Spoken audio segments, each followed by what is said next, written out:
అందరికీ నమస్కారం. ఈరోజు కథ సర్దుకున్నారా? రచన డాక్టర్ ప్రభాకర్ జైని గారు. ఇంకా స్టోరీలోకి వెళ్ళిపోదామా? వాతావరణం బాగుంది. ఇంకా సూర్యుడు నిండుగా రాలేదు, కానీ చలిగా కూడా లేదు. చలిలో తిరిగితే నాకు ఆయాసం వస్తుంది. అందుకే నాకు తెల్లవారుజామునే వెలుగు వచ్చిన 7 వరకు ఇంటి బయటకు రాను. చలి తగ్గగానే మా అపార్ట్మెంట్ బిల్డింగ్ గేటు దాటి ఇందిరా పార్కు వైపు నడక సాగించాను. చిన్నప్పుడు పార్కులో ఎక్కువసేపు ఆడుకుంటే మా నాన్న తన్నేవాడు. ఇప్పుడేమో ఎప్పుడు ఇంట్లో కూర్చోకండి, పొద్దునపూట తప్పనిసరిగా 4 కిలోమీటర్లు నడవండి, మధ్యాహ్నం రాత్రి భోజనం తిన్న తరువాత కూడా వెంటనే పడుకోకుండా కాసేపు బయట తిరిగితే మంచిది అని డాక్టర్లు చెప్పడంతో ఉదయం రాత్రి నడక అలవాటు చేసుకున్నాను. ఇందిరా పార్కులో కొన్ని రోజుల్లోనే మాకొక గ్రూప్ తయారైంది. అందరం రిటైర్ అయిన వాళ్ళమే. వాళ్ళందరినీ కలిస్తే చాలా ఉత్సాహంగా ఉంటుంది. అందరం కలిసి కబుర్లు చెప్పుకుంటూ నడుస్తాము. ఉదయం పూట ఇందిరా పార్కు మహా సంబరంగా ఉంటుంది. ఏదో పెళ్లికో పండుగ రోజునో గుడిక వచ్చినట్టుగాను వేలాది మంది హడావిడిగా నడుస్తుంటారు. ఇందిరా పార్కు ఉదయం పూట ఒక చిన్న సైజు సూపర్ మార్కెట్లో ఉంటుంది. పళ్ళు, కూరగాయలు, రకరకాల సూప్స్, బట్టలు అమ్మే సమస్త దుకాణాలు ఉంటాయి. కానీ 10 నిర్మానుష్యమైపోతుంది. మా గ్రూపులో నాతో పాటు రెడ్డి, రాజారావు, పద్మనాభం, శేషగిరి, రామ్మూర్తి మెంబర్లు ఉన్నారు. ఒకరోజు మా గ్రూపులో ఉన్న మిత్రులకు తెలిసిన మిత్రులు కూడా కలుస్తుంటారు. మేము చివరగా పార్కు మధ్యలో ఉన్న వినాయకుడికి దండం పెట్టుకుని నడక ముగించి ముఖద్వారం దగ్గర ఉన్న మెట్ల మీదను బెంచి మీదను కూర్చుని లోకాభిరామాయణం మాట్లాడుకుంటుంటాము. మా మాటల్లో ఎక్కువగా రాజకీయాలు, మేము చేసిన ఉద్యోగాలకు సంబంధించిన విషయాలు దొర్లుతుంటాయి. ఎప్పుడైనా ఆరోగ్యం గురించిన ప్రస్తావన వస్తే అందరి మనసులు భారమవుతాయి. మా గ్రూపులో 70 ఏళ్ళు దాటిన వాళ్ళు 2 ఉన్నారు. ఆరోగ్యం గురించి మాట్లాడగానే అందరి దృష్టి వాళ్ళ మీదనే పడుతుంది. వాళ్ళు కొంచెం ఇబ్బందిగా ఫీల్ అవుతుంటారు. ఈ వయసులో ఎప్పుడేం జరుగుతుందో ఊహించలేము. ఆ భయం మా అందరిలోనూ అంతర్లీనంగా ఉంది. ఒక్కొక్క రోజు నడక ముగిసిన తరువాత విడిపోతుంటే మా 6-7గురులో మరునాడు ఏ ఒక్కరైనా మిస్ అవుతారేమోనని, మరునాడు పేపర్లో నిర్యాణం కాలంలో ఫోటో వస్తుందేమోనని, లేదా ఏ వారం రోజులకు దశదిన కర్మకార్డు వారి మరణ సందేశం మోసుకొస్తుందేమోనన్న ఒక అదృశ్యపు సందేహపు మొలక మా మనసు పొరల్లో ప్రతిరోజు ప్రాణం పోసుకుంటూనే ఉంటుంది. మా మధ్య కుటుంబ స్నేహాలు లేవు కాబట్టి మా పరిచయాలు నడక వరకు మాత్రమే పరిమితం. తరువాత ఎవరి జీవితాల గురించి ఎవరికీ తెలియదు కాబట్టి ఒక్కోసారి మరణ వార్త తెలియదు కూడా. ఇంతలో రమణ అనే మిత్రుడు మా గ్రూపులోకి వచ్చి చేరాడు. ఒక జాతీయ బ్యాంకులో అసిస్టెంట్ జనరల్ మేనేజర్గా ఈ మధ్యనే రిటైర్ అయ్యాడు. రమణ రాకతో మా గ్రూపు రూపురేఖలే మారిపోయాయి. రమణ మాటల పుట్ట. ఎన్నో విషయాల గురించి అనర్గళంగా మాట్లాడేవాడు. అప్పటి వరకు పైపైన పరుచుగా ఉన్న మా స్నేహం అతని రాకతో చిక్కబడింది, గాఢంగా మారింది. అసలు ఆయన చెబితేనే గాని ఆయన రిటైర్ అయ్యాడని నమ్మలేం. స్లిమ్గా లేటెస్ట్ మోడల్ రిబాష్ షూ, కళ్ళకు గాగుల్స్, ఒంటి మీద నుండి తేలితూ వచ్చే కమ్మనైన సెట్టు మధురములతో కులాసాగా ఉంటాడు. ప్రతిరోజు తన ఇన్నోవా క్రిస్టా కారులో పార్కుకు వస్తాడు. రమణ వచ్చిన తరువాత నడక పూర్తి కాగానే మమ్మల్ని తన కారులో ఎక్కించుకుని రోజుకో హోటల్కు తీసుకెళ్లి కాఫీ, టిఫిన్లు ఇప్పించేవాడు. పరిచయమైన మొదటి రోజు సాయంత్రమే పళ్ళబుట్ట పట్టుకుని మా ఇంటికి వచ్చాడు.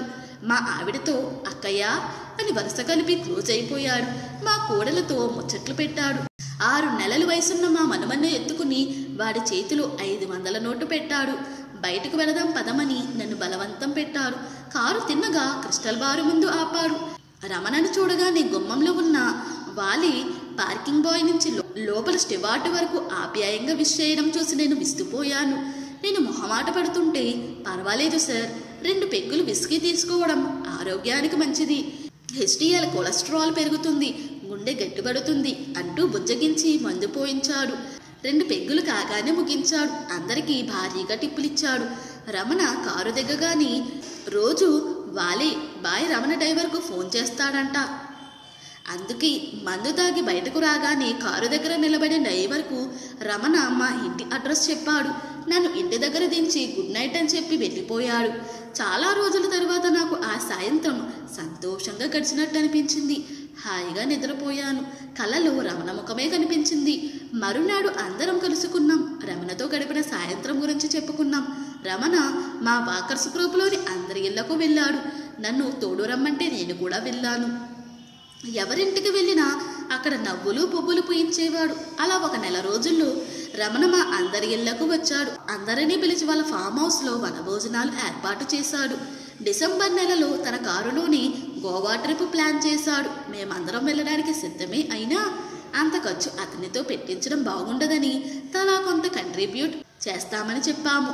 ఏం పర్వాలేదు సార్, డబ్బుల విషయాలన్నీ గోవా నుండి వచ్చాక చూసుకుందాం అని అన్ని ఖర్చులు తనే పెట్టుకున్నాడు. గోవాలో మా కోసం ఒక పెద్ద బంగళా రిజర్వ్ చేశాడు. డిసెంబర్ నెలలో గోవాలో అంతా పండగ వాతావరణం ఉంది. పడుచు జంటల కోలాహలంతో ఒక సీతాకోక చిలకల వనంలా ఉంది. మేమంతా కొంచెం మొహమాట పడుతుంటే రమణి, సార్ మన ఉద్యోగం నుండి మాత్రమే రిటైర్ అయ్యాము, జీవితాల నుండి కాదు. అందరూ శేష జీవితం అంటూ మనకు వీడ్కోలు పలుకుతూ అంటారు. కానీ నిజంగా మనది శేష జీవితం కాదు, బరువులు బాధ్యతలు లేని చిన్న పిల్లవాడి లాంటి విశేష జీవితం మనది. మన ముందు ఇంకా చాలా జీవితం ఉంది. అందుకే మరణించే వరకు జీవించాలి, హాయిగా గడపాలి అని మమ్మల్ని ఉత్సాహపరిచాడు. దాంతో అక్కడ యవ్వనపు వాతావరణం చూస్తుంటే మాకు కూడా హుషారు పుట్టుకొచ్చింది. మేము రిటైర్ అయిన వృద్ధులమన్న విషయమే మర్చిపోయి కేరింతలు కొడుతూ బీచ్లో సరదాగా గడిపాము. 4 రోజుల తర్వాత హైదరాబాదుకు తిరిగొచ్చాము. నాకైతే ఈ గోవా ట్రిప్ బాగా నచ్చింది. శరీరం మనసు రిజోవనేట్ అయ్యి పునర్జీవనం పొందినట్టయింది. అంతకు ముందులాగా నిస్తత్వగా నీరసత్వంగా కాకుండా జీవితం కొత్త అందాలతో కనిపించసాగింది. 2 రోజుల విరామం తర్వాత ఇందిరా పార్కుకు వెళ్ళాను. ఆ రోజు రమణ రాలేదు. బహుశా అలసట తీరలేదేమోననుకుని ఫోన్ చేశాను. ఫోన్లో వాళ్ళ అబ్బాయి చెప్పిన మాట విని షాక్ అయ్యాను. అందరం కలిసి రమణ ఉన్న హాస్పిటల్కు పరుగున వెళ్ళాము. గోవా నుండి వచ్చిన రోజు తెల్లవారుజామున తీవ్రమైన గుండెపోటు వచ్చిందని వెంటనే హాస్పిటల్కు తీసుకువస్తే 2 స్టెంట్లు వేశారని, ఇప్పుడు బాగానే ఉన్నారని వాళ్ళ అబ్బాయి చెప్పాడు. మేమందరము తీవ్ర దుఃఖంతో బయటకు నడిచాము. నేనైతే ప్రతిరోజు హాస్పిటల్కు వెళ్ళి రమణను కలిసేవాణ్ణి. కొంత కోలుకోగానే రమణలో మళ్ళీ అదే హుషారు కనిపించింది. 2 నెలల తర్వాత రమణ ఇందిరా పార్కుకు వాకింగ్కు వచ్చాడు. నడక పూర్తయిన తర్వాత పార్కు బయట టీ తాగుతూ, సర్దేసుకున్నాను బాస్ అన్నాడు నవ్వుతూ. మాకు అర్థం కాలేదు.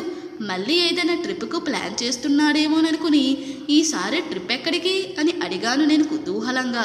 రమణ నవ్వుతూ, బాస్ ఈసారి ట్రిప్ అంటూ వేస్తే అది పైకే, అందుకే అన్నీ సర్దేసుకున్నాను, అన్ని బాకీలు తీర్చేసుకున్నాను. ఈ జీవితం ప్రసాదించిన అందమైన మధుర స్మృతులన్నీ మూటకట్టి మనోమంజుషాలో దాచుకుని మిగిలినవన్నీ వదిలించుకున్నాను. ఆత్మీయులందరినీ కలిసి నా జీవితాన్ని ఎంత అందంగా మలిచినందుకు వారికి కృతజ్ఞతలు తెలియజేశాను. నా వల్ల కష్టం కలిగిన వాళ్ళందరినీ, తెలుసో తెలియకో ఉద్యోగ ధర్మం మీరలేకో నా వల్ల నష్టం కలిగిన వారందరినీ కలిసి సారీ చెప్పాను. మనస్ఫూర్తిగా క్షమాభిక్ష కోరాను. నాకు నష్టం కలిగించిన వారిని, నన్ను నమ్మించి మోసం చేసిన వారిని కూడా కలిసి వాళ్ళని కూడా క్షమించేశాను. ఇంకా ఒకరిద్దరిని కలిసే ప్రయత్నం చేస్తూనే ఉన్నాను. అందుకే మీ అందరికీ కూడా థ్యాంక్స్ చెప్దామని వచ్చాను. గత కొద్ది నెలలు మీరందరూ నాకు ఆనందాన్ని పంచారు. Thank you once again. ఇప్పుడు నా మనసు ప్రశాంతంగా ఉంది. ఏ కోరికలు లేవు, ఏ అసంతృప్తి నిరాశ నిస్పృహలు లేవు. ఒక అలౌకిక ఆనందంలో మునిగి తేలుతున్నాను. I'm ready for his call.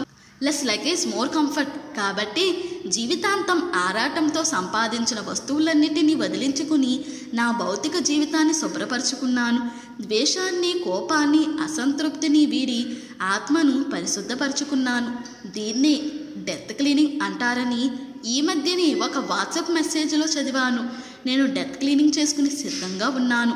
అంత మాత్రాన నేను ఇవాళ రేపో చనిపోతానని కాదు. కానీ ఈ గుండె ఉంది చూశారు, ఎప్పుడేం చేస్తుందో చెప్పలేము అంటూ వీడ్కోలు తీసుకున్నాడు. అదే చివరిసారిగా రమణని చూడడం. గోవా ట్రిప్ ఖర్చు బాకీ తీర్చే అవకాశం లేకుండా పోయింది మాకు. మరో జన్మంటూ ఉంటే మమ్మల్ని మళ్ళీ కలపడానికి రుణశేషం మిగిలే ఉంది. ఇప్పుడు నేను ఇందిరా పార్కుకి ఎక్కువగా పోవడం లేదు. నేను కూడా డెత్ క్లీనింగ్ పనిలో ఉన్నాను. దీపావళి పండుగ రోజు గుడికి వెళ్ళే హడావిడిలో ఉండే మా కోడలు, అత్తయ్య అన్నీ సర్దుకున్నారా అని అడగడం వినిపించింది. ఆ ప్రశ్న వినగానే మా ఆవిడ తన చీర కొంగుతో కళ్ళెత్తుకోవడం నేను దూరం నుండి చూస్తూనే ఉన్నాను.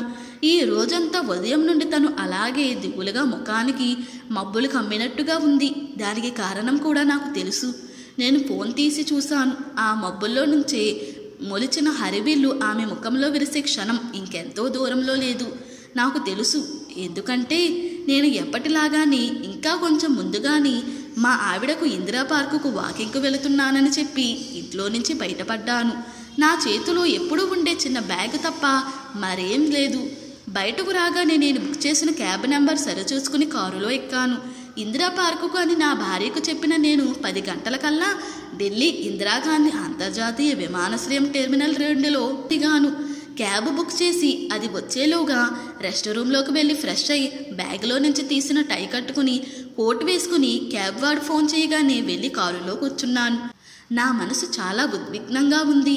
దాదాపు 10 ఏళ్ల తర్వాత నేను నా కూతురును చూడడానికి వెళుతున్నాను. ఈరోజు సోమవారం. అల్లుడికి ఆఫీస్ ఉంటుంది. అమ్మాయి మాత్రం వర్క్ ఫ్రమ్ హోమ్ చేస్తుంది. దాని కూతురు 8 ఏళ్ల మైత్రేయి ఖాన్, 4 ఏళ్ల మనమడు సలీం శాస్త్రి స్కూలుకు వెళ్ళి ఉంటారు. మా అమ్మాయి చందన మా అభిష్టానికి వ్యతిరేకంగా ఒక ముస్లిం కుర్రాడిని ప్రేమించి పెళ్లి చేసుకుంది. మమ్మల్ని అనుమతి అడిగితే మేము నిరాకరించాము. తను వినలేదు. ఒకరోజు ఆఫీస్కి వెళ్ళిన చందన తిరిగి మా ఇంటికి రాలేదు. ఆ రోజు రాత్రి 11ంటికి వాళ్ళ అమ్మకు ఫోన్ చేసి తను సలీం ఖాన్ని పెళ్లి చేసుకున్నానని చెప్పింది. నా భార్య విభ్రాంతికి గురైంది. ముందు ఏడ్చింది. తరువాత వాళ్ళని ఇంటికి రమ్మని చెప్పింది. నాన్న పిలిస్తే వస్తానంది. నా భార్య నా వైపు దీనంగా చూసింది. నేను పిలవలేదు. తను రాలేదు. 10 సంవత్సరాలు గడిచిపోయాయి. 2 పిల్లలు పుట్టారని, అతగారికి ఢిల్లీ సెక్రటేరియట్లో పెద్ద పదవి వచ్చిందని విషయాలు తెలుస్తూనే ఉన్నాయి. నేను గుండెరాయి చేసుకుని బతుకుతున్నాను. కానీ ఎక్కడ ఒక చక్కని భార్యాభర్తల జంట 2 పిల్లలతో కలిసి నడుస్తున్న దృశ్యం కనబడ్డా గుండెల్లో కలుక్కుమంటుంది. ఆ రోజు నా చందనను మన్నించి ఎందుకు పిలవలేదు అన్న ప్రశ్న నన్ను చిత్రవదకు గురిచేస్తుంది. ఇన్నాళ్ళు ఈ బాధను, భారాన్ని గరల కంఠుడిలా దిగమింగుకుంటూ జీవిస్తున్నాను. నా భార్య నా భుజం మీద వాలి తనవి తీరా ఏచి తన భారాన్ని దించుకుంటుంది. మగవాడిని కనుక నాకు అదృష్టం లేదు. అయితే రమణ చివరిసారిగా కలిసి సర్దుకున్నాను బాస్ అని చెప్పిన కొన్నాళ్ళకి చనిపోవడంతో నాలో భయం మొదలైంది. నేను కూడా అన్నీ సర్దుకోవాల్సిన ఆవశ్యకత ఆసన్నమైందని గుర్తించాను. నేను సర్దుకునే సామాను ఢిల్లీలో ఉందని నాకు అర్థమైంది. వెంటనే అభిజ్ఞ వర్గాల ద్వారా, అంటే ఎవరికీ చెప్పకూడదని ఒట్టేయించుకుని మా అబ్బాయి ద్వారా చందన ఇంటి అడ్రస్, ఫోన్ నెంబర్, మిగిలిన వివరాలు సంపాదించాను. వాడే నాకు ఢిల్లీకి టికెట్ బుక్ చేశాడు. వాడు అక్కతో టచ్లోనే ఉన్నాడు. చందనను సర్ప్రైజ్ చేద్దామని వెళుతున్నాను. కానీ అక్కడ ఎటువంటి స్వాగతం ఎదురవుతుందోనని కొంచెం గాబరాగానే ఉంది. ఒకవేళ అల్లుడు ఆఫీస్కు వెళ్లకుండా ఇంట్లోనే ఉంటాడేమో, ఒకవేళ వాళ్ళు ఇల్లు మారి ఉంటారేమో, లేక ఏదైనా ట్రిప్కి వెళ్ళి ఉంటారేమోనన్న 1,00,000 ప్రశ్నలు నన్ను వేధిస్తున్నప్పటికీ ఏదైతే అది అవుతుందని మనసుని నింబరపరుచుకుని ఢిల్లీ వీధులను చూస్తూ కూర్చున్నాను. 30 గంట తర్వాత నేను దిగాల్సిన సమయం ఆసన్నమైంది. అల్లుడు పెద్ద ఆఫీసరేమో కాబోలు పెద్ద క్వార్టర్ ముందర నిలబడ్డాను. గేటు తీసుకుని లోపలికి వెళ్ళి బెల్ల మోగించాను. అది నా గుండెల్లోనే మోగినట్టుగా అనిపించింది. తలుపు తెచ్చిన నా కూతురు నన్ను చూసి ముందు ఒక క్షణం గుర్తుపట్టక కౌన్ అని అనబోయిందల్లా నన్ను తేరిపారా చూసి నాన్న నాన్న మీరు అంటూ మాటలు రాక నిశ్చేష్టురాలై నిలబడిపోయింది. నా రక్తం పంచుకుని పుట్టిన బిడ్డను 10 ఏళ్ల పాటు కనీసం చూసుకోలేని దురదృష్టానికి చింతిస్తూ దుఃఖిస్తూ నేను నిలబడ్డాను. ఏడుస్తున్న నన్ను చూసి నా చందన కంగారుగా నాన్న ఏమైంది నాన్న అంటూ నన్ను కౌగలించుకుంది. నేను ఒక అపురూపమైన ఆత్మీయ ఆలింగనంలో నోటమాట రాక నిలబడిపోయాను. ఆ అలికడికి లోపల నుంచి ఎవరో వచ్చారు. మేరా బాబూజీ కాఫీ బనావో అని చెప్పి నా చేతులు పట్టుకుని లోపలికి నడిచింది. ఒక్క క్షణం నిలబడి నా కూతురిని చూసుకున్నాను. 20 ఏళ్ల వయసులో మమ్మల్ని వదిలిన చందన ఈ 10 ఏళ్లలో సంపూర్ణ మహిళగా రూపాంతరం చెందింది. కొంత పెద్దరికం వచ్చినట్టుగా మరింత అందంగా తయారైంది. మన పిల్లలు మనకు ఎప్పుడూ అందంగానే అపురూపంగానే కనిపిస్తారు కదా. ఏంటి నాన్న అలా చూస్తున్నావు అని అడిగితే 10 ఏళ్ళయింది కదమ్మా తనివి తీరా చూసుకుంటూ అని అంటుండగాని నా కళ్ళల్లో నీళ్లు తిరిగాయి. ఏమైంది నాన్న, అందరూ బాగున్నారా, అమ్మ బాగుందా అని ఆతూర్తగా ప్రశ్నించింది. చందు నన్ను క్షమిస్తావా తల్లి అని అడిగాను. అయ్యో అదేంటి నాన్న, నేను క్షమించడం ఏంటి, మీరే నన్ను క్షమించాలి అంటూ నా చేతులు పట్టుకుంది. పరస్పరం క్షమించేసుకున్నాము. తరువాత సంఘటనలు చకచకా జరిగిపోయాయి. నేను వచ్చానని చందన చెప్పగానే అల్లుడు భోజనానికి మధ్యాహ్నం ఇంటికి వస్తున్నానని చెప్పాడు. కారు డ్రైవర్ను పంపించి మనమన్ని మనవరాల్ని స్కూల్ నుంచి పిలిపించింది. వాళ్ళను చూసి నా కళ్ళు చెమర్చాయి. వాళ్ళ జీవితాల్లో 10 ఏళ్ల పాటు అమ్మమ్మ తాతయ్యల ప్రేమ లేకుండా చేసిన దుర్మార్గుణ్ణి అనిపించింది. భోజనాలయ్యాక అల్లుడు ఆఫీస్కి వెళుతుంటే ఇంటికి రండి అల్లుడు గారు అన్నాను. షూర్, మీరెప్పుడు పిలుస్తారా అని చందు ఎదురు చూస్తుంది అన్నాడు. సాయంత్రం హైదరాబాదు తిరిగి ప్రయాణమయ్యాను. అమ్మాయి మనవడు మనవరాలు టాటా చెప్తుంటే తృప్తిగా ఎయిర్పోర్ట్కి నడిచాను. 10ంటికి ఇంటికి చేరిన నన్ను చూసి ఎటు వెళ్ళారండి, పొద్దుటి నుంచి ఫోన్ కూడా కలవడం లేదు, ఎంత కంగారు పడ్డానో తెలుసా అని నా భార్య చివాట్లు పెడుతుంటే కమ్మగా అనిపించింది. దీపావళి రోజే మా అమ్మాయి చందన పుట్టినరోజు. అందరూ మహాలక్ష్మి పుట్టిందన్నారు. ఆ మహాలక్ష్మి 10 ఏళ్ల తర్వాత మళ్ళీ ఈ రోజు మా ఇంట అడుగు పెట్టబోతుంది. శంషాబాద్ ఎయిర్పోర్ట్లో దిగగానే చందన ఫోన్ చేసింది. ఇంతలో అమ్మా అని చందన పిలుపు వినబడగానే నా భార్య ముఖంలో సప్తవర్ణాల ఇంద్రధనస్సు వింతగా మెరిసింది. నేను కూడా అన్నీ సర్దేసుకున్నాను. ఇంతటితో ఈ స్టోరీ ముగిసింది. ఈ స్టోరీ కనుక మీకు నచ్చినట్లయితే, మరి నా ఎక్స్ప్లెనేషన్ కనుక మీకు నచ్చినట్లయితే ప్లీజ్ లైక్, షేర్, సబ్స్క్రైబ్.